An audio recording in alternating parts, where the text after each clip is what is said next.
Hello friends, welcome back to GK prince academy. दोस्तों, हम लोग डिस्कस करेंगे आज की इस वीडियो में UP triple S C mains exams के लिए हिंदी का फुल प्रैक्टिस सेट। ठीक है, इसमें टोटल 100 क्वेश्चन है। ठीक है, आपके हिंदी के mains exam, UP triple S C के मेंस एग्जाम में हिंदी के 30 क्वेश्चन से पूछे जाते हैं। ठीक है, 30 क्वेश्चन पूछा जाता है, तो इस तरीके से अगर आप देखेंगे तो लगभग आपका ये 3 प्रैक्टिस सेट एक साथ तैयार होगा। और इम्पॉर्टेंट वीडियो है, इम्पॉर्टेंट क्वेश्चन है जो आप देख सकते हैं। खासकर जूनियर असिस्टेंट 3284 जो भर्ती है उसमें आपके 30 क्वेश्चन आना हिंदी का। ठीक है, तो हम लोग कंप्यूटर देख चुके हैं। ठीक है, प्रैक्टिस सेट सॉल्व कर चुके हैं काफ़ी ज़्यादा, और यूपी स्पेशल भी हो चुका है। आज हम कुछ हिंदी के क्वेश्चन देखेंगे। ठीक है, हिंदी के क्वेश्चन में किस तरीके से क्वेश्चन आएंगे, जो इम्पोर्टेंट क्वेश्चन है उन सभी को आज हम डिस्कस करेंगे। तो चलिए इस वीडियो को शुरुआत करते हैं। और स्टार्ट करने से पहले अगर आप लोग चैनल पर नए हैं और अभी तक सब्सक्राइब नहीं किया है तो चैनल को सब्सक्राइब कर लीजिएगा, साथ ही साथ वीडियो को भी लाइक करते चलिएगा। पहले क्वेश्चन से शुरुआत करेंगे। कुछ इस तरीके से दिया गया है यहाँ पे। पहला क्वेश्चन है कि निम्नलिखित को में से कौन सा युग्म सही नहीं है। ठीक है, इसमें से बताना है। पृथ्वी को धारण करने, वाक्यांश है, पृथ्वी को धारण करने वाले महिधर, जिस स्त्री के पुत्र और पति ना हो, पुरंदरी, जो नया आया हुआ हो, नवागंतुक, जिसका चिंतन नहीं किया जा सके, अचिंत्य। तो इस प्रकार यहाँ पे 4 ऑप्शन दिए गए हैं और इसमें से बताना है कि कौन एक सा गलत है, कौन एक गलत है ऑप्शन, बाकी इसमें 3 ऑप्शन सही है। ठीक है, चलिए इसका आंसर क्या हो जाएगा। करेक्ट आंसर की बात करेंगे तो यहाँ पे आंसर हो जाएगा बी ऑप्शन। ठीक है, बी ऑप्शन जो है दिया गया है, जो गलत दिया गया है यही आपका आंसर हो जाएगा, क्योंकि हमें गलत वाला बताना था। जिस स्त्री के पुत्र और पति ना हो उसको क्या कहते हैं, उसको कहते हैं अवीरा। क्या कहते हैं, अवीरा कहते हैं। ठीक है, तो यही गलत था। बाकी पृथ्वी को धारण करने वाले को महिधर कहा जाता है, जो नया आया हो नवागंतुक कहेंगे, और जो है जिसका चिंतन नहीं किया जा सके उसको अचिंत्य कहेंगे। ठीक है, तो इस प्रकार आंसर क्या हो जाएगा यहाँ पे, बी ऑप्शन इसका राइट हो जाएगा। चलिए अगला प्रश्न, निम्नलिखित में से कौन सा विलोम युग्म सही नहीं। ठीक है, विलोम बताना है, विलोम से भी क्वेश्चन आपको जरूर मिलेंगे। यहाँ पे बताइए, अच्छा क्वेश्चन है, कौन सा युग्म सही, मतलब 3 सही है, 1 गलत है। यहाँ पे दिया गया है श्यामा का विलोम गौरी। ठीक है, शयन का विलोम जागरण, पुरोगामी का विलोम अग्रगामी, अंतरंग का विलोम बहिरंग। इसमें से कौन सा एक गलत है। गलत वाला ऑप्शन यहाँ पे क्या हो जाएगा, बी ऑप्शन। पुरोगामी को जो दिया गया विलोम इसका होता है पश्चिगामी। क्या होता है, पश्चिगामी। और जबकि यहाँ पे ऑप्शन में दिया गया था अग्रगामी, जो कि गलत है। ठीक है, तो यहाँ पे पुरोगामी का विलोम पश्चिगामी होगा, बाकी श्यामा का विलोम गौरी, शयन का विलोम जागरण, अंतरंग का विलोम बहिरंग होता है। ठीक है, आंसर क्या हो जाएगा आपका, यही बी ऑप्शन हो जाएगा, गलत वाला बताना था। चलिए अगले क्वेश्चन की तरफ चलते हैं। निम्नलिखित अशुद्धियों को, ध्वनियों को निर्दिष्ट विशेषताओं में कौन सा इसमें से अशुद्ध है, गलत है। ठीक है, ता वर्ण के बारे में बताया गया कि ये अल्प प्राण होता है, दंत व्यंजन है। मा वर्ग जो है ओष्ठ होता है, सघोष है। चा वर्ग, चा वर्ण जो है तालब्य है, महाप्राण। और खा वर्ण दिया गया है महाप्राण कंठ है। कौन सा इसमें से एक गलत। ठीक है, बताइए। ये इस तरीके से क्वेश्चन आपको जरूर मिलेगा। यहाँ पे अगर आप देखें तो क्वेश्चन नंबर 3 का आंसर क्या हो जाएगा, सी ऑप्शन, जो चा वर्ग के बारे में दिया गया है। ठीक है, चा वर्ग या चा वर्ण तालब दिया गया है, महाप्राण है, जो कि गलत है। ठीक है क्योंकि अगर हम चा वर्ग का उच्चारण स्थान देखेंगे तो ताल से आता है। ठीक है, ताल से आता है तो तालब तो हो जाएगा, लेकिन ये महाप्राण ना होकर चा वर्ण जो है अल्प प्राण है। क्या है, अल्प प्राण। क्योंकि अल्प प्राण क्या होता है, प्रत्येक वर्ग का पहला, तीसरा और पांचवा जो नंबर पर आते हैं वर्ण, वह क्या हो जाते हैं आपके अल्प प्राण। और महाप्राण जो होते हैं वो होते हैं प्रत्येक वर्ग का दूसरा चौथे नंबर पर जो आते हैं महाप्राण होता है। ठीक है, तो अगर हम चा वर्ग लेते हैं तो चा वर्ग में चा, छ, जा, चा, छ, जा, झा, या। ठीक है, तो ये जो 3 वर्ण हो गए ये आपके अल्प प्राण हो जाएंगे, और महाप्राण इसमें आ जाएंगे चा, छ। ठीक है, चा, छ, जा, झा, ये 2 छ और झा जो है आपके क्या हो जाएंगे, ये महाप्राण हो जाएंगे। ठीक है, तो गलत यहाँ पे महाप्राण जो दिया गया था ये गलत था। ठीक है, बाकी चा वर्ग में अगर हम बात करेंगे तो सभी वर्ण जो होते हैं चा वर्ग के, चा, छ, जा, झ, या तालब्य होते हैं। ठीक है, और का वर्ग जो होता है, का वर्ग क्या होता है, कंठ होता है सभी वर्ग। ठीक है, सभी क्या होता है, कंठ होता है, कंठ होता है सभी। का वर्ग क, ख, ग, घ, ये कंठ हो गया। ठीक है, पा, फा, बा, भा, मा, ये पा वर्ग जो हो गया ये ओष्ठ हो गया। ठीक है, ता, था, द, ध, न, ये क्या हो गया आपका दंत हो गया। तो आंसर क्या है, सी ऑप्शन है। चलिए निम्नलिखित में से कौन सा अंतस्थ व्यंजन है इसमें से। अंतस्थ व्यंजन। अंतस्थ व्यंजन जब पूछेगा तो याद रखिएगा या, रा, ला, वा, ठीक है। ये क्या है, ये आपके अंतस्थ व्यंजन में आते हैं। यहाँ पे ऑप्शन की बात करेंगे क्वेश्चन नंबर 4 का, तो यहाँ पे क्या हो जाएगा आंसर, ए पार्ट करेक्ट हो जाएगा, ठीक है। अंतस्थ व्यंजन क्या है, ला है। अगला प्रश्न, निम्नलिखित में से कौन सी भाववाचक संज्ञा है, ठीक है। भाववाचक संज्ञा जरूर, संज्ञा के प्रकार और उन संज्ञाओं के उदाहरण आपको जरूर याद रखना है। यहाँ पे भाववाचक संज्ञा कौन सी हो जाएगी, तो मित्रता शब्द क्या है, भाव बताता है, ठीक है। जिस संज्ञा शब्द से भाव का पता चले, गुण का पता चले, वहां पे क्या हो जाता है, भाववाचक संज्ञा हो जाती है, ठीक है। तो आंसर क्या हो जाएगा यहाँ पे, सी ऑप्शन इसका राइट हो जाएगा, भाववाचक संज्ञा।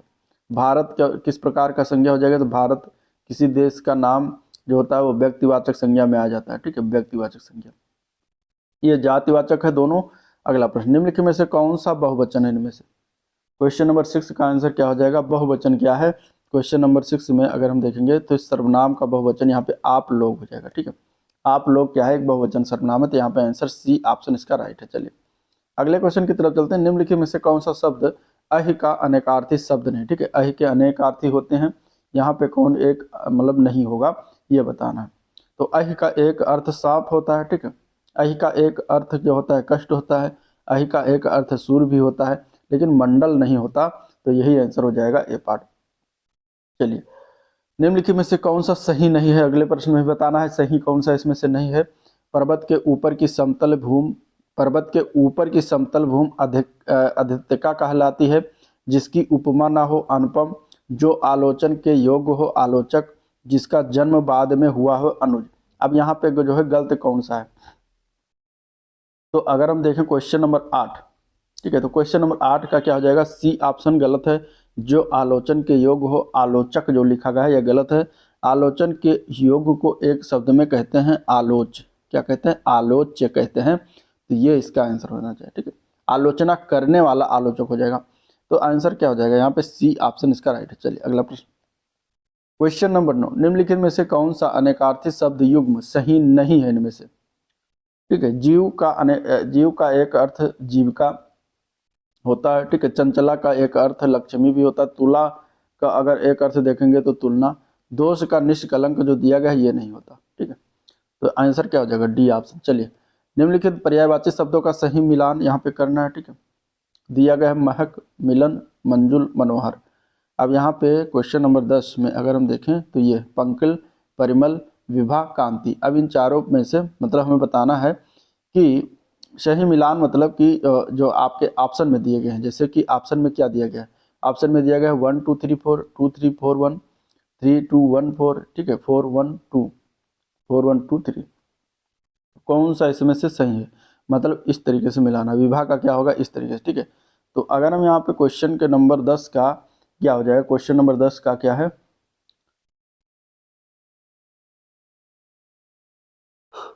ये, ठीक है, महक, महक दिया गया है, मंजुल दिया गया है, ठीक है। तो महक का क्या हो जाएगा, महक की अगर हम बात करते हैं तो महक का होता है परिमल, महक का क्या होता है, परिमल होता है पर्यायवाची शब्द, ठीक है। और मंजुल जो दिया गया है, मंजुल का क्या होता है, मलिन होता, सॉरी मंजुल का मनोहर होता है, ठीक है। मंजुल का क्या होता है, मनोहर, और महक का हो जाएगा परिमल, ठीक है। इसके बाद दिया गया पंकिल, पंकिल का विलोम हो जाता है, पंकिल का पर्यायवाची हो जाता है मलिन, ठीक है। पंकिल का क्या हो जाता है, मलिन हो जाता है। और विभा का क्या हो जाएगा, कांति। तो इस तरीके से पंकिल का हो जाएगा मलिन, ठीक है। तो यहाँ पे आंसर क्या हो जाएगा, सी ऑप्शन, 3 2 1 4 हो जाएगा। चलिए नेक्स्ट क्वेश्चन देखते हैं। निम्नलिखित में से कौन सा यमुना के सही पर्यायवाची शब्द है, यमुना का पर्यायवाची शब्द यहाँ बताना। यमुना के पर्यायवाची शब्द इनमें से कौन सा सही हो जाएगा, क्वेश्चन नंबर 11 में अगर हम देखें तो यमुना का पर्यायवाची इसमें से अगर देखा जाए तो अर्कसुता, रवि, तनया और कालिंदी, ये होता है, बिल्कुल सही है आंसर। यहाँ पे ए पार्ट ही गलत सही है। अगला क्वेश्चन, निम्नलिखित में से कौन सा एक विलोम युग्म सही नहीं है सही नहीं है। अवर का विलोम प्रवर होता है, ठीक है। रित का विलोम अनिरत होता है, ठीक है, अनिरत। सरस का विलोम क्या होता है, नीरस होता है, सरस का विलोम नीरस होता है क्या, बिल्कुल होता है, बिल्कुल होता है। वक्ता का विलोम जड़ दिया गया है जो कि गलत है। वक्ता का विलोम होता है श्रोता, वक्ता का विलोम क्या होता है, श्रोता। तो डी ऑप्शन हो जाएगा आंसर। चलिए, सर्वनाम के कुल कितने भेद होते हैं? सर्वनाम के कुल कितने भेद होते हैं तो सभी को पता है कितने होते हैं, 6 भेद होता है। आंसर यहाँ पे ए पार्ट हो जाएगा। कौन कौन सा होता है ये भी जान लीजिए। पुरुषवाचक सर्वनाम, ठीक है, पुरुषवाचक सर्वनाम हो गया पहला। पहला क्या हो गया? पुरुषवाचक सर्वनाम। दूसरा है निश्चयवाचक सर्वनाम। तीसरा है अनिश्चयवाचक सर्वनाम, अनिश्चयवाचक सर्वनाम। चौथा क्या हो जाएगा? संबंध बता देंगे, संबंधवाचक सर्वनाम, ठीक है। और पांचवा क्या हो जाएगा? पांचवा प्रश्नवाचक कर देंगे, प्रश्नवाचक सर्वनाम। इसके बाद छठवां आ जाता है निजवाचक सर्वनाम, निजवाचक सर्वनाम, ठीक है। तो इस प्रकार यहाँ पे आपका क्या हो जाएगा? इतने सारे जो है आपके विलोम होते हैं, ठीक है, ओ सॉरी सर्वनाम के भेद होते हैं, तो ये याद रखिएगा। चलिए, क्वेश्चन नंबर 14, निम्नलिखित में से कौन सा संधि का एक प्रकार नहीं? इनमें से संधि का एक प्रकार अगर हम देखें, अयाद संधि होता है, यड़ संधि भी होता है, दीर्घ संधि भी होता है, लेकिन समृद्ध संधि कोई संधि नहीं होता, ठीक है। संधि जो होता है 3 प्रकार का होता है, स्वर संधि, व्यंजन संधि और विसर्ग संधि, ठीक है। और ये सभी जो होते हैं अयाद स्वर संधि के 5 भेद होते हैं, जिसमें दीर्घ संधि, गुण संधि, वृद्धि संधि, अयाद संधि और यड़ संधि आते हैं, ठीक है। चलिए अगला क्वेश्चन, निम्नलिखित में से कौन सा शब्द आनी प्रत्यय से निर्मित है या आनी प्रत्यय से बना हुआ है, ये बताना। क्वेश्चन नंबर 15 है। तो अगर हम यहाँ पे देखें दर्शनीय, तो इसमें ये लगा है दर्शन प्लस ये दर्शनीय, तो ये नहीं होगा, आनी इसमें नहीं लगा। आनी प्रत्यय बाद में लगता है ना। धन से धनी, तो यहाँ पे ई लगा है सिर्फ। चाय से चाय दानी, तो यहाँ पे क्या लगा हुआ? दानी शब्द लगा हुआ है। शिव से शिवानी, तो यहाँ पे लगा है क्या पे? आनी शब्द, आनी प्रत्यय। तो आंसर क्या है? सी ऑप्शन करेक्ट है। चलिए, स्वस्थ व्यक्ति कोई भी कार्य कर सकता है, वाक्य में निपात बताना, ठीक है। निपात से जरूर क्वेश्चन आएगा, यहाँ पे बताइए क्या हो जाएगा? निपात। क्वेश्चन नंबर 16 का आंसर क्या हो जाएगा? निपात की अगर जब बात करेंगे तो आप इसमें ऐसा शब्द बोले ढूंढेंगे जिसका जो है कोई अर्थ नहीं होता, बस एक तरीके से वो उसमें लगा होता है, जैसे कि भी शब्द क्या है यहाँ पे? क्या हो जाएगा? निपात हो जाएगा, ठीक है। भी क्या है? निपात होता है, तो आंसर यहाँ पे बी ऑप्शन राइट हो जाएगा, सी ऑप्शन राइट है। चलिए, वर्तनी की दृष्टि से अशुद्ध शब्द का चयन का, इसमें से कौन सा एक अशुद्ध लिखा हुआ है?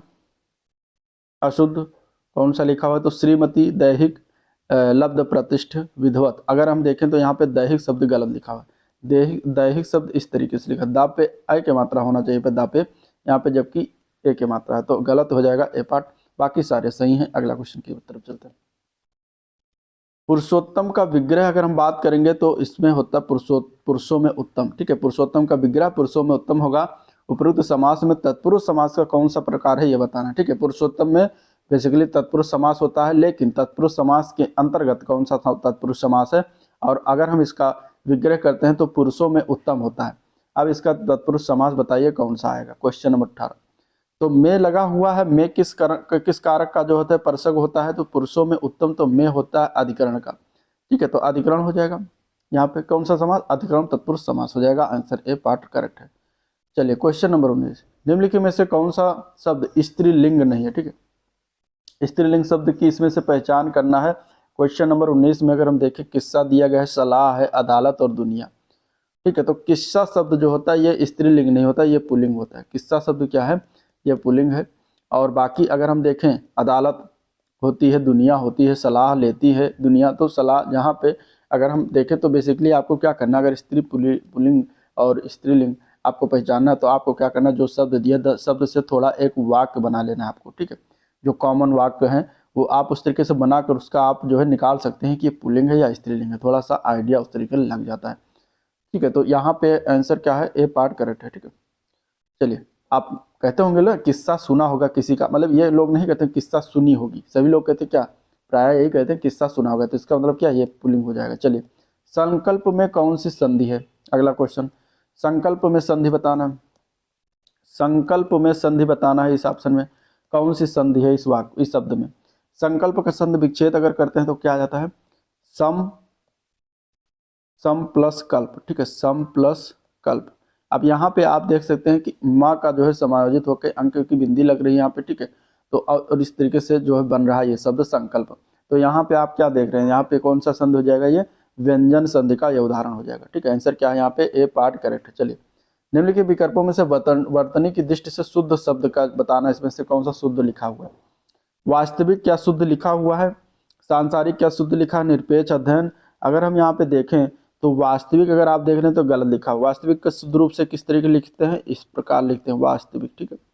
सांसारिक जो है ये सही रूप से यही लिखा है, तो बी ऑप्शन आपका सही हो जाएगा। निरपेक्ष गलत लिखा हुआ, निरपेक्ष कुछ इस तरीके से लिखा जाता है निरपेक्ष, ठीक है। और अध्ययन भी गलत है, अध्ययन को हम इस तरीके से लिखते हैं, ये अध्ययन इस तरीके लिखा जाता है, तो सही ऑप्शन बी है। नेक्स्ट क्वेश्चन, अगला प्रश्न है क्वेश्चन नंबर 22, निम्नलिखित शब्दों में से कौन सा शब्द द्रव्यवाचक संज्ञा शब्द है। इसमें द्रव्यवाचक संज्ञा शब्द की बात करेंगे, द्रव्यवाचक जहाँ पे पदार्थ की अवस्था का पता चले, ठीक है, पदार्थ हो, वस्तु हो, वहाँ पे द्रव्यवाचक संज्ञा हो जाएगा। अगर हम यहाँ पे देखें तो कोयला शब्द क्या है, द्रव्यवाचक हो जाएगा, ठीक है, कोयला क्या है, पदार्थ है, द्रव्यवाचक हो जाएगा। नेक्स्ट क्वेश्चन, दिए गए किस शब्द में पुल्लिंग शब्द है, पुल्लिंग शब्द और स्त्रीलिंग शब्द ये दोनों, अब यहाँ पे बताना हमें पुल्लिंग शब्द किस में है। तो धमनी, जीवनी, नाट, कहानी। अब देखें धमनी, जीवनी, कहानी ये स्त्रीलिंग है तीनों, नाट शब्द क्या है, ये पुल्लिंग है, ठीक है, नाट शब्द क्या है, पुल्लिंग है। चलिए अगला प्रश्न, संधि की दृष्टि से कौन सा विकल्प असंगत है, मतलब कि गलत, ठीक है। क्वेश्चन नंबर 24, अगर हम देखें यहाँ पे असंगत विकल्प अन्य प्लस उधर, अन्योदर, इसका संधि करेंगे तो अन्योदर हो जाएगा। मत्य प्लस अभिमान, मात्य अभिमान दिया गया है, ठीक है। क्वेश्चन नंबर अगर हम देखें यहाँ पे बी, तो बी में ही गलती, क्योंकि यहाँ पे मत्य है और यहाँ पे मात्य हो गया, ठीक है। तो देखिए जो अगर आप संधि विच्छेद का संधि करते हैं तो उसमें जो होता है पहले शब्द का लास्ट वर्ण और दूसरे वाला जो शब्द है उसका जो है पहला वर्ण में ही जो कुछ होता है बदलाव होता है इसी में, यहाँ पहले में नहीं बदलाव हो जाएगा, तो गलती यहीं पर की गई है, ये ध्यान में रखना। तो बी पार्ट हो जाएगा आपका आंसर, क्योंकि गलत वाला बताना। इसका जो संधि बनेगा वो बनेगा मत्य विमान, यानी कि मत्य विमान, ठीक है, इस प्रकार इसका बनेगा ये मत्य विमान, तो यही हो जाएगा आंसर। आपको बताना था गलत वाला मत्य विमान।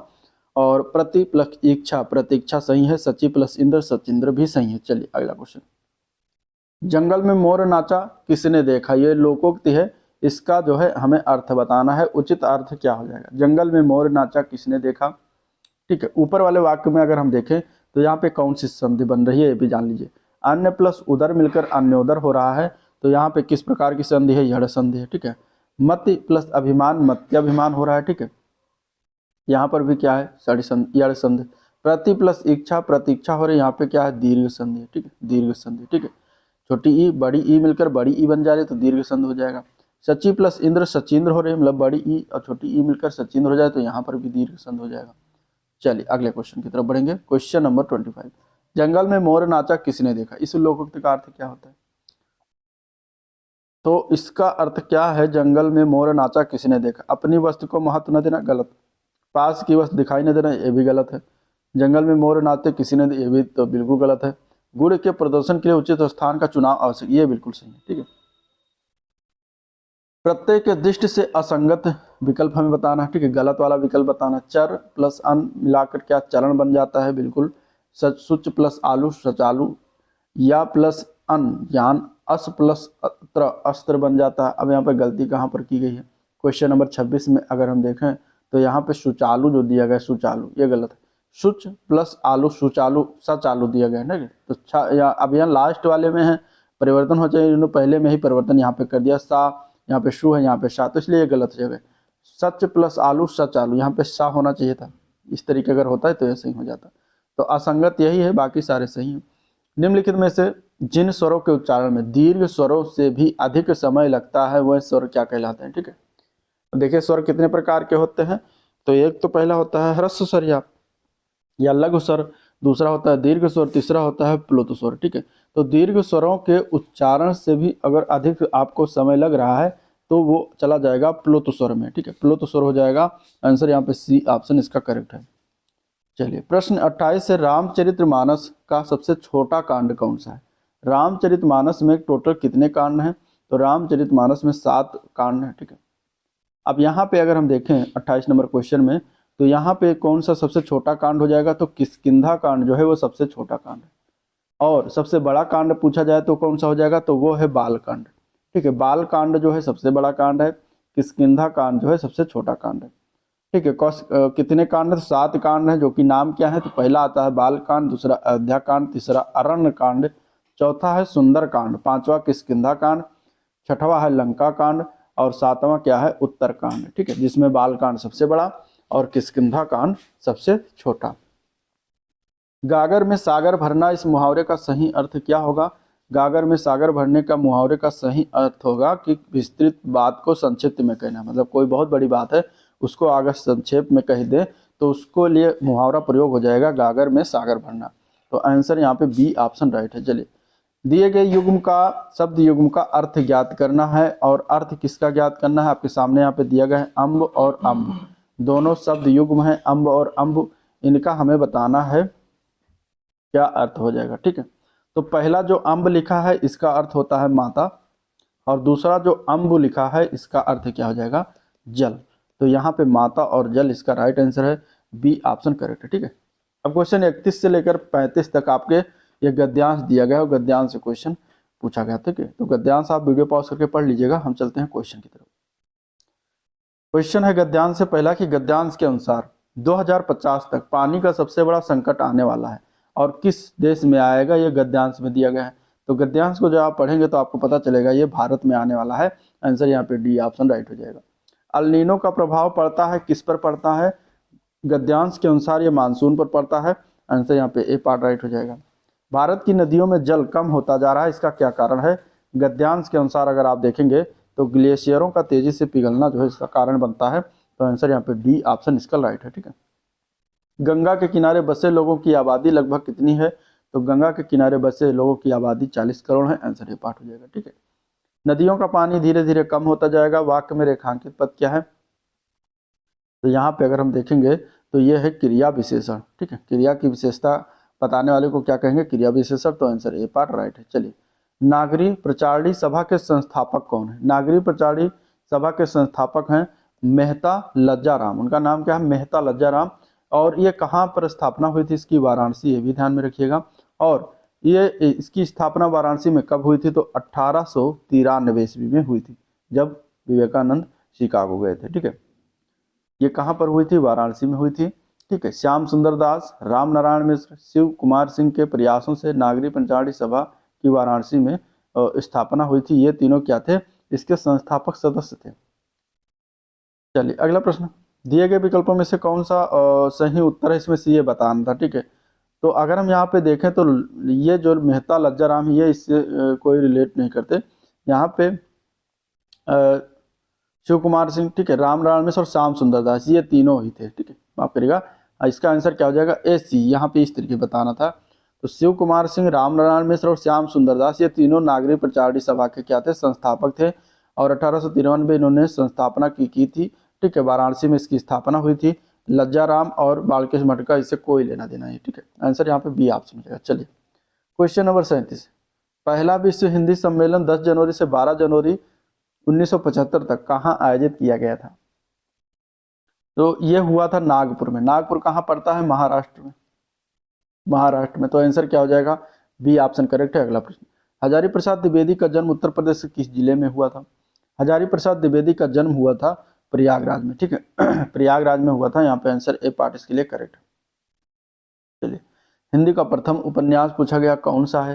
हिंदी का प्रथम उपन्यास अगर पूछा जाएगा तो इसका आंसर क्या हो जाएगा? क्वेश्चन नंबर 39 का हो जाएगा आंसर डी ऑप्शन परीक्षा गुरु है। ठीक है, परीक्षा गुरु जो है हिंदी का प्रथम उपन्यास था। रचना किसके द्वारा किया गया था? तो ये किया गया था लाला श्रीनिवास। लाला श्रीनिवास ये भारतीय युग के कब थे? इन्होंने 1882 में इसकी रचना किया था। ठीक है, नाटककार थे। आंसर यहाँ पे क्या हो जाएगा? D option. चलिए, अद्भुत रस का स्थायी भाव क्या होता है? अद्भुत रस का स्थायी भाव पूछेगा तो हो जाएगा विस्मय। क्या होता है? विस्मय होता है। आंसर यहाँ पे सी ऑप्शन इसका राइट है। अष्टछाप की स्थापना कब हुई? अष्टछाप जो कवियां हैं, कवि थे, उनकी स्थापना किया गया था 1565 में। यहाँ पे आंसर सी ऑप्शन हो जाएगा। अष्टछाप जो थे ये महाप्रभु श्री वल्लभाचार्य जी के एवं उनके पुत्र श्री विठल नाथ जी द्वारा स्थापित 8 भक्तकालीन कवियों का जो है एक समूह था। ठीक है, कौन कौन से? तो देखिए उसमें वल्लभाचार्य के शिष्य थे जिसमें कुंभन दास आ जाते हैं। ठीक है, कुंभन दास, ये नाम याद रखिएगा क्योंकि इसमें पूछ लिया जाता है कि अष्टछाप कवियों में से इनमें से कौन है या फिर इनमें से कौन नहीं है, तो इस तरीके से पूछा जाता है। ठीक है, तो नाम थोड़ा याद रखिएगा, सूरदास, परमानंद दास, ठीक है, और कृष्णदास, ये आपके हो गए स्वामी वल्लभाचार्य के शिष्य, जो 4 ये थे। ठीक है, कृष्णदास। और इसके बाद विट्ठल नाथ के शिष्य जो 4 थे उनका नाम थे गोविंद स्वामी, गोविंद स्वामी, ठीक है, नंददास, नंददास के बाद छीत स्वामी थे, छीत स्वामी, और चतुर्भुज दास, चतुर्भुज दास। तो ये 8 कवि जो हैं अष्टछाप कवि के भक्तिकालीन के माने जाते हैं, जो इनका नाम आप थोड़ा सा ध्यान में रखिएगा, ठीक है। चलिए, हाथों हाथ में निम्न में से कौन सा समास है? हाथों हाथ में अगर यहाँ देखें क्वेश्चन नंबर 42, तो यहाँ पे अव्ययी भाव समास है, आंसर यहाँ पे ए पार्ट करेक्ट हो जाएगा, ठीक है। अव्ययी भाव समास हो जाएगा, आंसर यहाँ पे क्या हो जाएगा? ए पार्ट करेक्ट है। हाथों हाथ में कौन सा समास होता है? अव्ययी भाव समास। क्वेश्चन नंबर 43 है, बाल बल सूखे सुखद, यह रूखे रुखधाम, फेरी हड्डी कीजिए, फेरी हड्डी कीजिए, सुरस सांच घनश्याम। इसमें कौन सा अलंकार है? अलंकार बताना। तो यहाँ पे अगर हम देखें तो कौन सा अलंकार हो जाएगा? अलंकार यहाँ पे श्लेष अलंकार है, आंसर यहाँ पे क्या है इसका? माफ करिए, यहाँ पे श्लेष नहीं है, यहाँ पे है आपका 43 का आंसर सी ऑप्शन करेक्ट है, अनुप्रास अलंकार है, ठीक है। कौन सा है? अनुप्रास अलंकार, ठीक है। क्योंकि बा देखिए, बा शब्द की यहाँ पे देखिए सा शब्द आ रहा है, यहाँ पे बा शब्द आ रहा है, ठीक है। यहाँ पे रा शब्द आ रहा है, यहाँ पे सा शब्द की क्या हो रहा है, जो है बार बार पुनरावृत्त हो रही है, तो अनुप्रास अलंकार हो जाएगा। चलिए अगला क्वेश्चन, अंधा बनना मुहावरे का अर्थ निम्नलिखित में से क्या होगा? अंधा बनना, ऑप्शन यहाँ पे दिया गया, अंधा बनना मतलब क्वेश्चन नंबर 44, अंधा बनना मतलब हो जाता है जानबूझकर किसी की बात पर ध्यान न देना। तो इसका आंसर यह हो जाएगा, ए बी पार्ट करेक्ट है। चलिए 45 नंबर क्वेश्चन के आंसर की बात करेंगे, तो हिंदी साहित्य की कविता के छायावादी युग के 4 प्रमुख आधार स्तंभों में कौन सा शामिल नहीं है? तो हिंदी साहित्य की कविता के छायावादी युग के 4 प्रमुख आधार स्तंभों में कौन शामिल नहीं है, यहाँ पे बताना, ठीक है। छायावादी युग के, तो छायावादी में अगर हम देखें, जयशंकर प्रसाद आते हैं, महादेवी वर्मा आती हैं, सूर्यकांत त्रिपाठी निराला जी आते हैं, चारों ये तीनों क्या है? छायावादी युग के 4 प्रमुख स्तंभ जो आते हैं। एक कौन है? 3 तो ये हो गए, एक कौन है? एक है सुमित्रा नंदन पंत, ठीक है, ये भी आते हैं। तो ये 4 जो है क्या है? स्तंभ है। 4 क्या है? स्तंभ है। प्रेमचंद इसमें नहीं आते, तो आंसर हो जाएगा डी ऑप्शन। चलिए क्वेश्चन नंबर 46 है, वह स्वतः ही जान जाएगा। इसमें वह कौन सा सर्वनाम है? वह स्वतः ही जान, अब वह कौन सा सर्वनाम है? वो आता है पुरुषवाचक सर्वनाम के अंदर, ठीक। टोटल सर्वनाम कितने हैं? 11 हैं, उसमें से वह कौन सा है? पुरुषवाचक सर्वनाम है, ये ध्यान में रखिएगा, आंसर ए पार्ट हो जाएगा। वीरगाथा काल को किस सिद्ध सामंतवाद की संज्ञा किसने दिया था? वीरगाथा काल को सिद्ध सामंतवाद की संज्ञा दिया गया था राहुल सांकृत्यायन के द्वारा, ठीक है। वीरगाथा काल को प्रारंभिक काल कहा था मिश्र बंधु ने, मिश्र बंधु ने कहा था प्रारंभिक काल, ठीक है। प्रारंभिक काल किसने कहा था? मिश्र बंधु, प्रारंभिक काल ये कहा गया था वीरगाथा काल को, ठीक है। और अगर हम देखें महावीर प्रसाद द्विवेदी की, महावीर प्रसाद द्विवेदी ने इसको कहा था बीज पवन काल, बीज पवन काल, ठीक है, बीजो पवन काल ये कहा गया था किसके द्वारा? बीजो पवन काल, महावीर प्रसाद द्विवेदी के द्वारा, ठीक है। चंद्र शुक्ल ने वीर गाथा काल कहा था, और राहुल सांकृत्यायन ने सामंत काल कहा था, राम कुमार वर्मा ने संधि काल व चारण काल कहा था, ठीक है। जिन्होंने संधि काल व चारण काल कहा था, संधि काल व चारण काल कहा था, जबकि इसको हजारी प्रसाद द्विवेदी जी के द्वारा कहा गया था आदिकाल, आदिकाल। तो अनेक कवियों के द्वारा इनके अनेक नाम दिए गए हैं। यहाँ पे वीर गाथा काल को अगर सिद्ध सामंत की बात करेगा तो आप राहुल सांकृत्यायन याद रखिएगा। एक आपको याद रखना है बीज पवन, महावीर प्रसाद द्विवेदी के द्वारा बीज पवन काल कहा गया था, ठीक है। वीर गाथा काल शब्द किसने कहा था? तो रामचंद्र शुक्ल ने कहा था, ये भी याद रखिएगा। चलिए निम्नलिखित में से कौन सा शब्द अव्यय है? अव्यय शब्द इसमें से बताना, क्वेश्चन 48। तो यहाँ पे आप देख सकते हैं डी ऑप्शन में लगा हुआ है जो तथा, तथा एक अव्यय शब्द होता है। चलिए किस वाक्य में निपात का प्रयोग नहीं हुआ है? निपात का प्रयोग किसमें नहीं किया गया? तुम कहाँ तक जा रहे हो, तो इसमें तो किया गया है। मैं भी साथ चलूंगा भी निपात है, वो तो नहीं चलेगा वो क्या है? निपात है।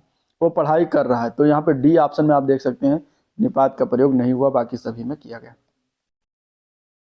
क्वेश्चन नंबर 50, सही अर्थ वाला शब्द कौन सा युग्म सही है? ठीक है, 50 नंबर क्वेश्चन हो गए।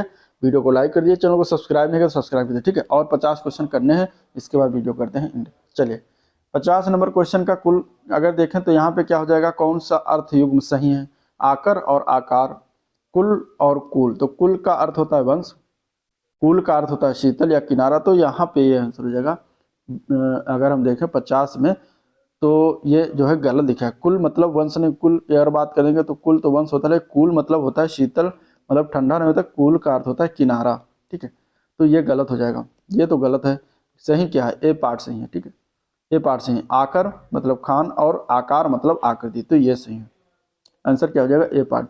निर्जर और निर्झर की बात करेंगे तो निर्जर जो दिया गया है इसका अर्थ होता है देवता, यहाँ पे शून्य दिया गया इसलिए गलत हो जाएगा। ठीक है, और निर्झर का अर्थ होता है झरना, ये सही है। सर और सर की बात करेंगे तो पहला वाला जो सर है इसका अर्थ होता है बाण, और दूसरा वाला सर जो है इसका अर्थ होता है तालाब। ठीक है, भला आदमी नहीं होता। तो सही अगर हम देखें तो ए पार्ट ही सही है, बाकी सारे गलत हैं। अगला प्रश्न, क्वेश्चन नंबर 51 में मिलान करना है, समास और उसकी विशेषता मिलाना है। ठीक है, अब देखिए यहाँ पे आपको समास के सारे समास के लगभग जो है आपके क्या है थ्योरी तैयार हो जाएगी, परिभाषा तैयार हो जाएगा। जी जैसे अव्यय भाव समास। अव्यय भाव समास में क्या हो जाएगा? अव्यय भाव समास की अगर बात करेंगे तो जिस समास का पहला पद प्रधान होता है उसको अव्यय भाव समास कहते हैं, तो एक अपूर्व हो जाएगा। तत्पुरुष समास। तत्पुरुष समास में क्या होता है कि जिस समास का उत्तर पद प्रधान हो उसको तत्पुरुष समास कहेंगे। ठीक है, द्वंद्व समास क्या होता है? जिस समास के दोनों पद प्रधान हो उसको क्या कहेंगे? द्वंद्व समास कहेंगे। और बहुव्रीहि समास होता है जिस समास में दोनों पद क्या हो, दोनों खंड प्रधान ना हो, कोई तीसरा अर्थ निकलता हो, तो वहां पे बहुव्रीहि समास होता है। जैसे लंबोदर, लंब है उधर जिसका अर्थात भगवान गणेश की बात हो रही है। ठीक है, नीलकंठ, कंठ किसका नीला होता है? भगवान शिव की बात हो जाएगी, तो वहां पे बहुव्रीहि इन शब्दों में हो जाता है। आंसर क्या है? द्वंद्व समास अगर देखें तो रात दिन। ठीक है, रात दिन, रात रात और रात दिन, अगर हम बात दिन रात, सॉरी दिन रात होता है, दिन रात। ठीक है, दिन रात, बीच में हाइफन लग जाता है द्वंद्व समास में। द्वंद्व, द्वंद, दंड, दंड, डंडी, डंडी लग जाए, द्वंद्व, इस तरीके से आप पहचान लेंगे। ठीक है, दोनों शब्द प्रधान होते हैं और दोनों जो है एक दूसरे के अक्सर अपोजिट होते हैं, भाई बहन। ठीक है, राजा रानी, इस तरीके से हो जाता है। एक होता है द्विग समास। द्विग समास इसमें नहीं दिया गया है। द्विग समास में क्या होता है? उसका प्रथम पद संख्या हो जाता है। प्रथम पद क्या होती है? संख्या होती है। जैसे सतसई, सतसई। ठीक है, इस तरीके से आपका क्या हो जाएगा? ये क्या हो जाएगा? जैसे त्रिकोण, चौराहा, ये सब क्या हो जाएगा? आपका द्विग समास के उदाहरण हो जाएंगे। आंसर यहाँ पे हो जाएगा सी, ऑप्शन सही है, बाकी सारे गलत है। चलिए अगला क्वेश्चन की तरफ चलते हैं। निम्नलिखित में से कौन सा शब्द आ उपसर्ग से निर्मित नहीं है? अभाव, अधर्म, अज्ञान, अपराध, इनमें से किसमें एक आ उपसर्ग नहीं लगा हुआ, ये बताना है। क्वेश्चन नंबर 52 का आंसर क्या हो जाएगा? यहाँ पे सी ऑप्शन जगह। अपराध शब्द जो है इसमें आ उपसर्ग नहीं लगा हुआ। ठीक है, तो यही आंसर हो जाएगा। बाकी अभाव में आ उपसर्ग है, अधर्म में है, अज्ञान में भी है। अगला प्रश्न देखते हैं। सर्दी में उससे खेला नहीं जाता, इस वाक्य में वाच्य बताना है, किस प्रकार का ये वाच्य इसमें प्रयोग किया गया है।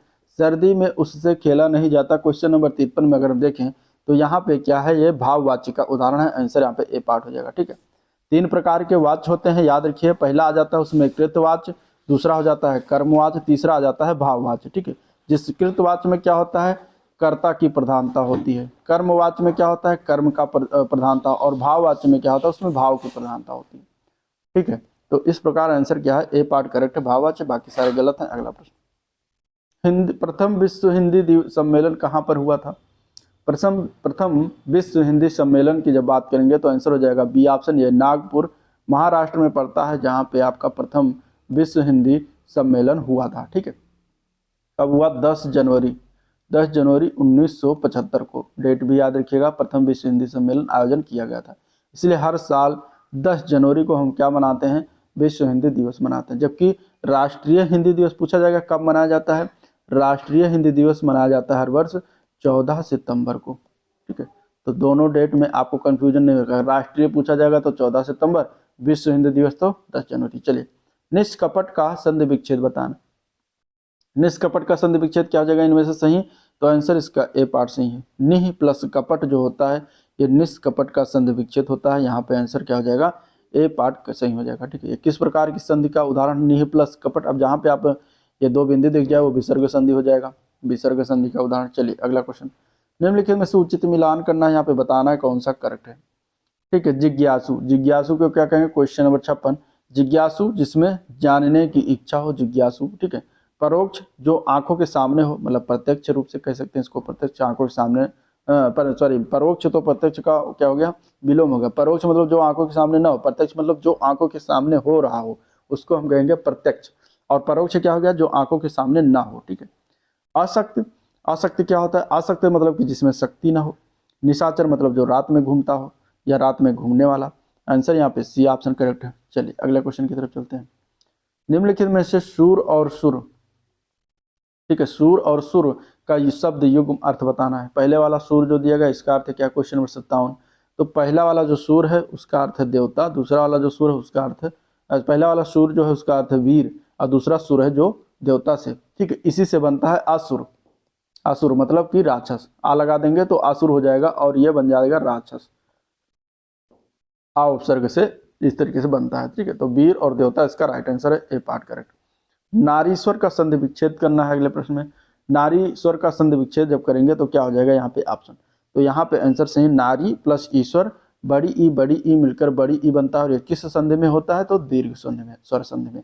तो आंसर क्या हो जाएगा, दीर्घ स्वर संधि, सी पार्ट बिल्कुल राइट है। अगला प्रश्न, अव्यय के कितने भेद हैं। चलिए क्वेश्चन नंबर यहाँ पे 59 है, अव्यय के भेद बताना है। अव्यय के भेद की बात करेंगे तो कितना होता है, तो डी हो जाएगा यहाँ पे, 5 होते हैं। 5 कौन कौन सा होता है अभी जान लीजिए। क्रिया विशेषण अव्यय, क्रिया विशेषण अव्यय, ठीक है।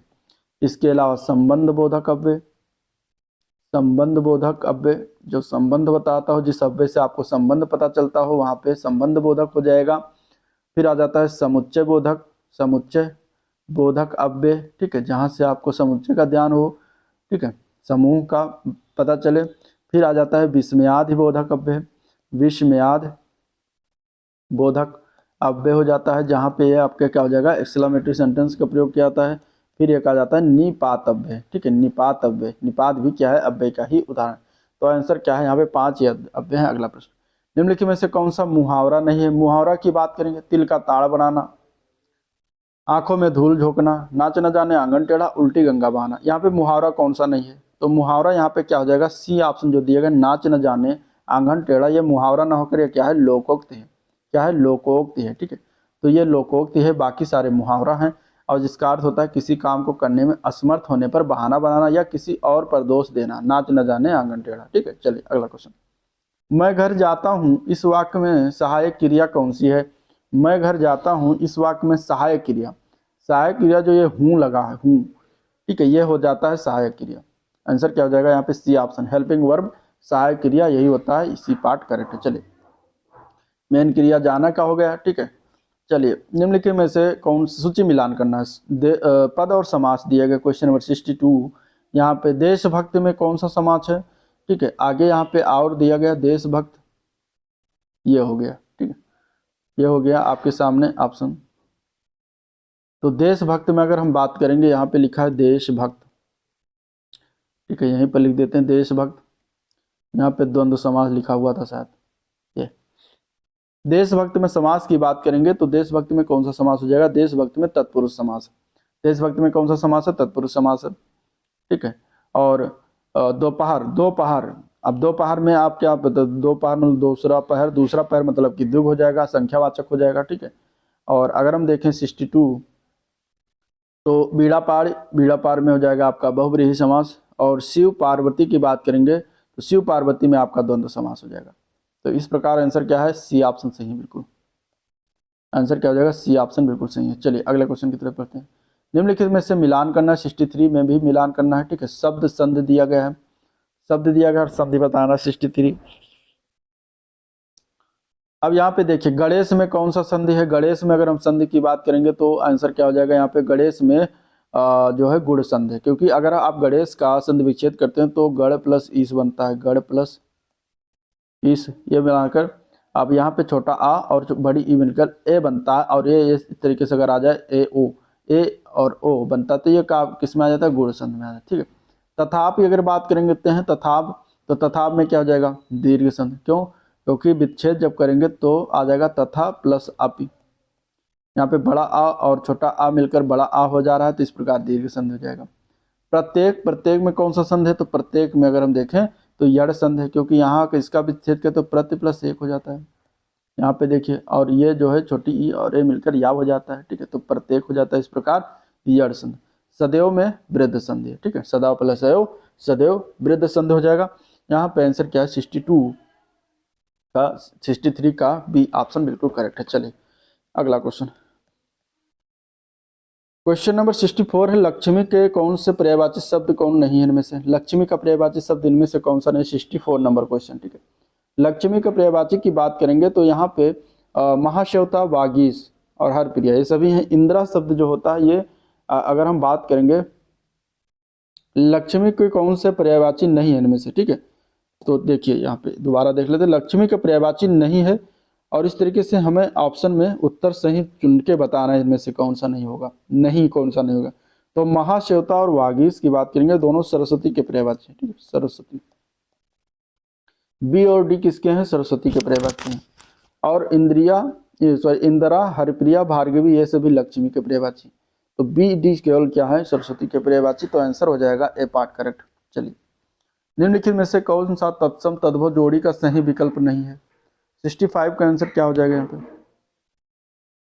तत्सम तद्भव, तत्सम तद्भव सूत्र का तद्भव सूत्र होता है, ठीक है। हस्त का हाथ होता है, चक्र का गोला दिया गया है, चक्र का तद्भव गोला ना होकर चक्र का तद्भव चक्कर होता है, चक्कर या फिर चाक भी होता है। तो यही गलत है, बाकी सारे सही है। ग्राहक का गाहक होता है, सही। चलिए क्वेश्चन नंबर 66, अगले प्रश्न बताना अशुद्ध वाक्य कौन सा है? 66 में दिया गया दिल्ली में 4 गिरफ्तारियां हुई, बिल्कुल सही है। सुधा ने एक पुस्तक खरीदा, देखिए यहाँ पे गलती की गई। सुधा शब्द जो होता है स्त्रीलिंग होता है, स्त्रीलिंग है। और यहाँ पे देख खरीदा जो लिखा है पुल्लिंग के अर्थ में लिखा है, तो यहाँ पे होना चाहिए था खरीदी। सुधा ने एक पुस्तक खरीदी, तो ये सही हो जाता। तो आंसर क्या हो जाएगा? बी ऑप्शन हो जाएगा, जो गलत है। राधा ने शाम को भोजन बनाया, सही है। गुरु ने शिष्य को आज्ञा दी, भी सही है। आंसर क्या है? बी ऑप्शन, जो कि गलत है। चलिए अगला क्वेश्चन, काव्य की शोभा बढ़ाने वाले धर्मों को अलंकार कहते हैं। उपयुक्त शब्द यहाँ पे धर्म का क्या अर्थ है, ठीक है। यहाँ पे धर्म का क्या अर्थ है? काव्य की शोभा बढ़ाने वाले धर्मों को अलंकार कहा जाता है। और यहाँ पे धर्म का क्या अलंक है? धर्म का यहाँ पे अलंक अर्थ जो निकलता है वो क्या निकलता है? गुण निकलता है। धर्म का यहाँ पे क्या अर्थ हो जाता है? गुण है, ठीक है। गुण, काव्य की शोभा बढ़ाने वाले गुण या फिर धर्म को क्या कहेंगे? अलंकार कहते हैं। चलिए क्वेश्चन नंबर 68 मिलान करना है यहाँ पे इस तरीके से।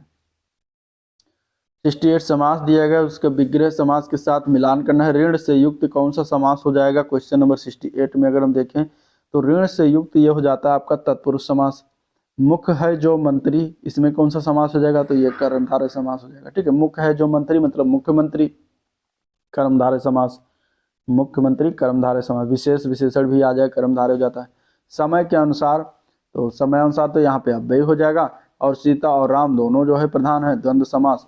तो आंसर यहाँ पे डी ऑप्शन सही, सी ऑप्शन सही, ठीक है।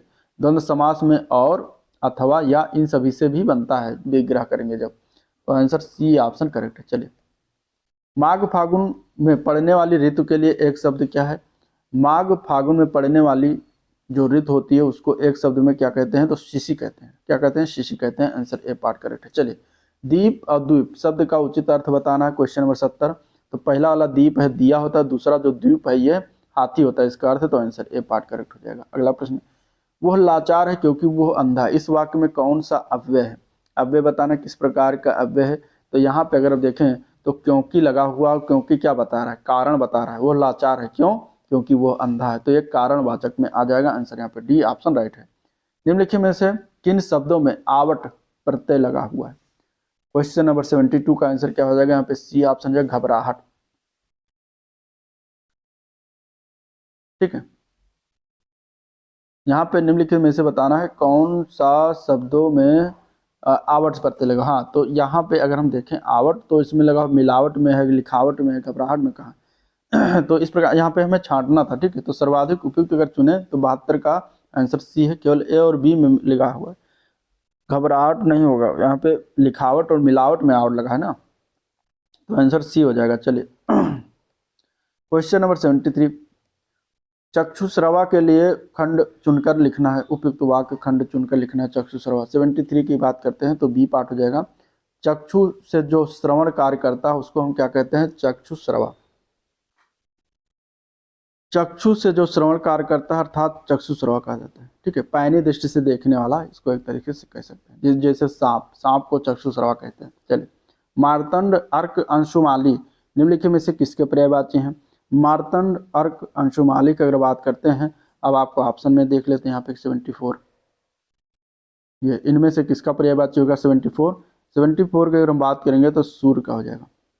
मार्तंड, अर्क, अंशुमाली, रवि, दिनकर, दिवाकर, भास्कर, मरीचि, प्रभाकर, ये सभी जो होते हैं सूर्य के पर्यायवाची होते हैं। अगला क्वेश्चन, निम्नलिखित में से किस वाक्य में अपादान कारक, अपादान कारक क्या होता है? अपादान कारक वहां लगता है से इसका परसर्ग होता है और अलगाव की स्थिति पर अलगाव की स्थिति हो रही है और भय की स्थिति हो रही है तो वहां पर भी अपादान कारक होता है। ठीक है, अब यहाँ पे देखेंगे गीता की बहन कल हमारे घर आएगी, तो आना यहाँ पे कोई चीज अलगाव नहीं हो रहा तो अपादान नहीं होगा। ठीक है, रमेश खिलौने से खेल रहा है, तो यहाँ पे खिलौने से खेल रहा है तो इसमें भी कोई अलगाव नहीं हो रहा, नहीं भय की स्थिति है, डर की स्थिति है। रानी पुस्तक पढ़ती है, इसमें मेज से पुस्तक गिरी, तो डी ऑप्शन हो जाएगा। ठीक है, मेज से पुस्तक गिरी यानी यहाँ पे पुस्तक क्या हो रही है, मेज से अलग हो रही है तो अलगाव की स्थिति पैदा हो रही है, तो आंसर हो जाएगा डी ऑप्शन। चलिए, तत्पुरुष समास के भेद बताना है।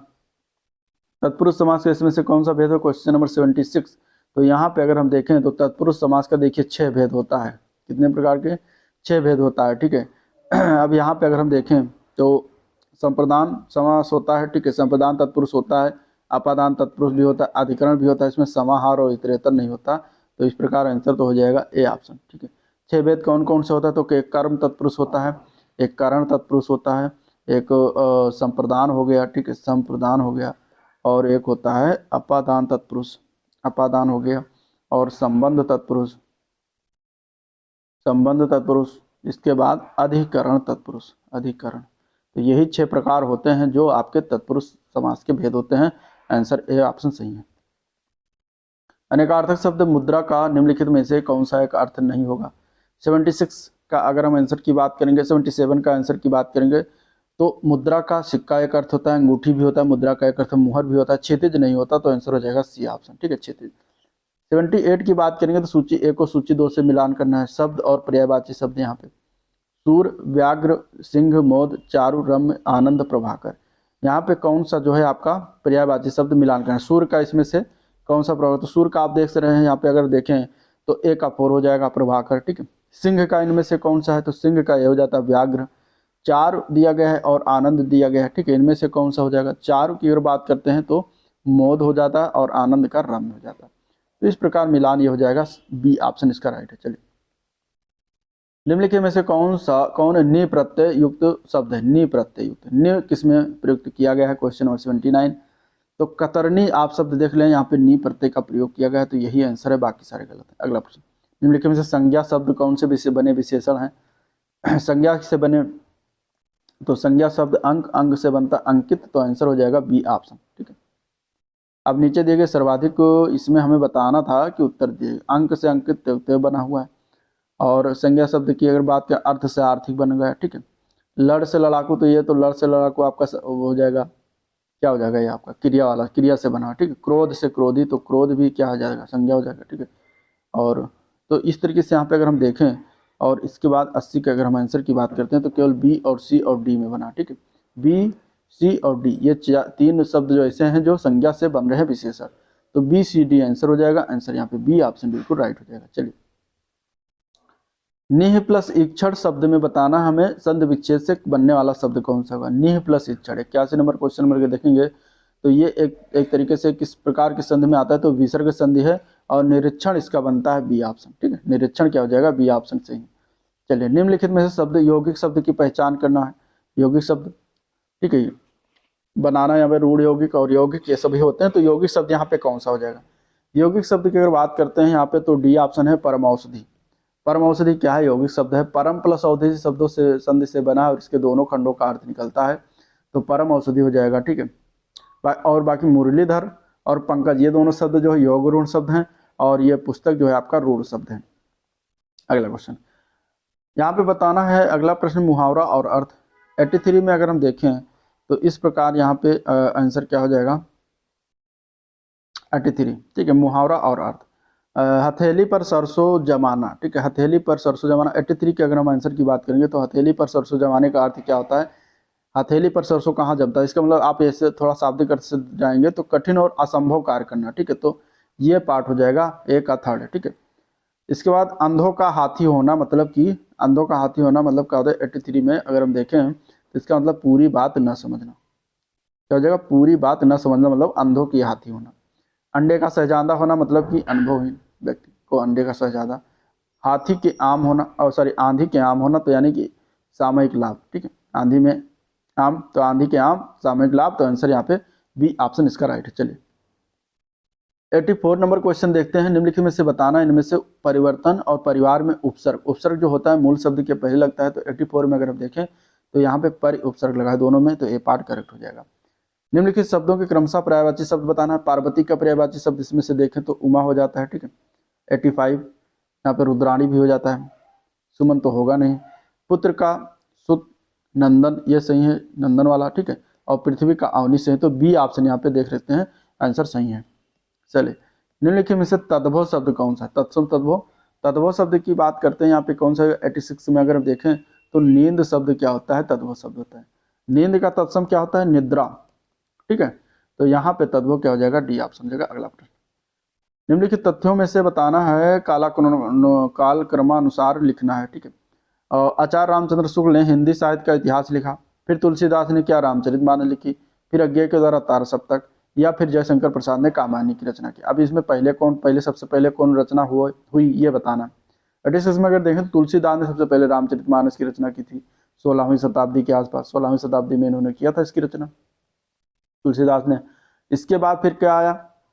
इसके बाद 87 में अगर देखेंगे तो हिंदी साहित्य का इतिहास आचार्य रामचंद्र शुक्ल के द्वारा लिखा गया 1929 में। ठीक है, तार सप्तक की बात करेंगे तो 1943 में लिखा गया, और कामायनी जो लिखा गया ये 1936 में लिखा गया। तो यहाँ पे आप देख सकते हैं क्या हो जाएगा? 2-1-2-1-4-3। ठीक है, तो 2-1-4-3 सी ऑप्शन बिल्कुल राइट है। चलिए निम्नलिखित में से बताना कौन सी भाषा देवनागरी लिपि में नहीं लिखी जाती है। ठीक है, देवनागरी लिपि में कौन सी भाषा इनमें से नहीं लिखी जाएगी, और यहाँ पे आपको दिया गया है ऑप्शन कहाँ पे? ठीक है, ये कौन सी भाषा देवनागरी लिपि में नहीं लिखी जाएगी, ये आपके ऑप्शन है। ठीक है, देवनागरी लिपि में भाषा इनमें से कौन सी नहीं लिखी जाएगी? तो देवनागरी लिपि में अगर हम देखें तो ए पार्ट जो है बांग्ला भाषा नहीं लिखी जाएगी। देवनागरी लिपि के अंतर्गत कोंकणी, गुजराती, मराठी, संस्कृत। ठीक है, कोंकणी, गुजराती, मराठी, संस्कृत, पाली भी भाषा आती है और हिंदी भी आती है। ये सभी देवनागरी लिपियां हैं। मराठी हो ही गया। ठीक है, ये जो है भाषा जो है देवनागरी लिपि के अंदर, बांग्ला भाषा नहीं आता इसमें से। चलिए अगला क्वेश्चन, का व्यंजन के विषय में निम्नलिखित में से कौन सा? अब का व्यंजन की अगर बात करते हैं तो का व्यंजन क्या है? का व्यंजन अगर हम बात करेंगे 89 में अल्पप्राण व्यंजन है, बिल्कुल सही। 1-3-5 विषम पद जो होते हैं वो क्या होते हैं? आपके अल्पप्राण होते हैं। तो का वर्ण में का ख गा घ अंगा, तो ये हो जाता है आपका अल्पप्राण। तो का वर्ग अल्पप्राण हो जाएगा, बिल्कुल सही। तो ये महाप्राण वाले तो बिल्कुल गलत हो गए, दो ऐसे एलिमिनेट करिए। फिर ये अघोष होता है कि घोष होता है? अघोष व्यंजन कौन सा होता है? तो पहला और दूसरा वर्ण जो होता है वो अघोष होता है, और तीसरा, चौथा, पांचवा वर्ण जो होता है वो आपका सघोष होता है या घोष होता है। तो अघोष पहला दूसरा, तो का और खा इसमें क्या हो जाएगा? अगर का वर्ग में देखें तो का और खा आपका अघोष हो जाएगा, तो यानी कि ये सही अघोष, घोष, घोष। तो यहाँ पे गलती कर दी, और ये पहले ही एलिमिनेट हो गया था, तो ये भी एलिमिनेट हो गया। अब क्या बचा? ए पार्ट ही बचा, तो ए पार्ट अब आंख मूंद कर लगा सकते हैं। लेकिन देख लीजिए का वर्ग स्पर्शी व्यंजन होता है, बिल्कुल स्पर्शी व्यंजन। का वर्ग से लेकर और का खा गा घा अंगा, फिर चा वर्ग, फिर टा वर्ग, फिर पा वर्ग, ये सभी क्या हो जाते हैं? ये आपके स्पर्श व्यंजन कहलाते हैं। 25 है। इसके बाद कंठ ध्वनि होती है, बिल्कुल का वर्ग कंठ ध्वनि होती है। फिर हो जाता है आपका तालब हो जाता है चा वर्ग। ठीक है, फिर आपका टा वर्ग मूर्धन हो जाता है, टा ठा डा ढा अड़ा, ये मूर्धन में आ जाता है। पा वर्ग आ जाता है आपका किसमें? दंत में। पा वर्ग किस में आ जाता है? दंत में। माफ करिए, एक ता वर्ग आता है, ता वर्ग फिर पा वर्ग, माफ करिए, ता वर्ग दंत में आ जाएगा, दंत में हो जाएगा ता वर्ग। ठीक है, और पा वर्ग हो जाता है ओष्ठ में। पा फा बा भमा ये ओष्ठ वाले हो जाते हैं, ओठों के द्वारा बोले जाते हैं। दांत में तथा धना दांतों के द्वारा बोला जाता है। तो इस प्रकार ये आपका क्या हो जाता है? अलग अलग वर्गीकरण हो जाता है। आंसर यहाँ पे ए पार्ट बिल्कुल सही है। अगला प्रश्न, निम्न में से कौन सा शब्द स्त्रीलिंग शब्द है? स्त्रीलिंग क्वेश्चन नंबर 90, सर रूप विवाद आय, तो आय तुम्हारी होती है, आंसर यहाँ पे सी हो जाएगा। निम्नलिखित में से अर्ध विराम का चिन्ह क्या होता है? अर्ध विराम के चिन्ह की बात करेंगे तो एक सिंगल डॉट ऊपर, उसके नीचे एक कामा, ये आपका अर्ध विराम होता है, तो सी ऑप्शन बिल्कुल करेक्ट हो जाएगा। डी ऑप्शन वाला कौन सा चिन्ह है, तो इसको कहते हैं विवरण चिन्ह, विवरण चिन्ह। बी वाला ऑप्शन कौन सा हो जाएगा, ये योजक होता है, योजक चिन्ह या योजक विराम चिन्ह इसको कह सकते हैं। ए वाले में कौन सा चिन्ह है, ए वाला निर्देशक चिन्ह। चलिए अगला क्वेश्चन, बीती विभावरी जागरी, इसमें हमें बताना है कौन सा अलंकार। ठीक है, बीती विभावरी जागरी, अंबर पनघट में डुबो रही, तारा घट उषा नागरी, यहाँ पे कौन सा अलंकार है।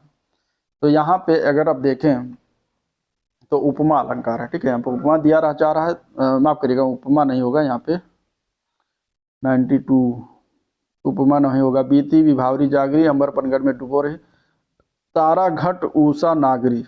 ठीक है, रूपक अलंकार, इसमें रूपक अलंकार हो जाएगा। आंसर यहाँ पे 92 का हो जाएगा, डी ऑप्शन। चलिए, निम्नलिखित में से महाप्राण व्यंजन कौन सा है, तो महाप्राण व्यंजन कौन सा हो जाएगा, 2, 4, 6 जो आते हैं सम पदों पर। तो अगर हम देखें महाप्राण, तो का वर्ग पहला पद हो जाता है, गलत है, ये अल्प प्राण हो जाएगा। ठीक है, और गा वर्ग का खा गा ये तीसरा वर्ण है, तो ये भी गलत हो जाएगा, अल्प प्राण हो जाएगा। यार अलावा ये होगा नहीं, तो आंसर हो जाएगा बी ऑप्शन। ख छ ठ थ फ ये सभी क्या आपके महाप्राण ध्वनिया है। दूसरा और चौथा जो ध्वनिया संबंधित है वो महाप्राण होता है, पहला तीसरा पांचवा जो वर्ण होता है वो आपका क्या हो जाती है, अल्प प्राण हो जाता है। चलिए, सूची को सूची 1 से 2 से मिलान करना है, 94 इस तरीके से आपको मिलान करके इसका आंसर बताना। ठीक है, ये रस और उसका स्थायी भाव, रस और स्थायी भाव बताना 94। अगर हम देखें अद्भुत रस, तो अद्भुत रस का विस्मयादिबोधक स्थायी भाव। ठीक है, वीर रस का उत्साह होता है, रौद्र रस का क्रोध हो जाएगा और करुण रस का शोक हो जाएगा। तो आंसर क्या है यहाँ पे, सी ऑप्शन इसका बिल्कुल करेक्ट है। चलिए, 95 है, निम्नलिखित में से हिंदी शब्द किस भाषा से लिया गया है, किस भाषा से लिया गया। 95 की जब बात करेंगे तो हिंदी शब्द जो है फारसी से लिया गया है। आंसर क्या हो जाएगा, बी ऑप्शन करेक्ट है। चलिए, पशुपांश और पण क्रमशः सही अर्थ कौन प्रकट कर रहा है यहाँ पे, पशुपांश और पंश में। तो यहाँ पे अगर हम बात करेंगे तो इसमें अगर देखें तो पशु का अर्थ है जानवर, पांशु का अर्थ है रेत और पण का अर्थ है मूल्य। तो आंसर यहाँ पे बेसिकली डी ऑप्शन करेक्ट है। चलिए, निम्नलिखित वाक्यों में से किस वाक्य में आसन्न भूत है, आसन्न भूत उदाहरण बताना है यहाँ पे। तो अगर आप सी देख रहे हैं आसन्न भूत उदाहरण में, तो मोहित स्कूल पहुंच चुका है, ये आपका हो जाएगा सी ऑप्शन। ठीक है, बिल्कुल सही। हो सकता है मैं भी चलूँ, यहाँ पे क्या है, संभाव्य भविष्यत काल है। ठीक है, और वह दिल्ली चले गए, यहाँ पे सामान्य भूतकाल है।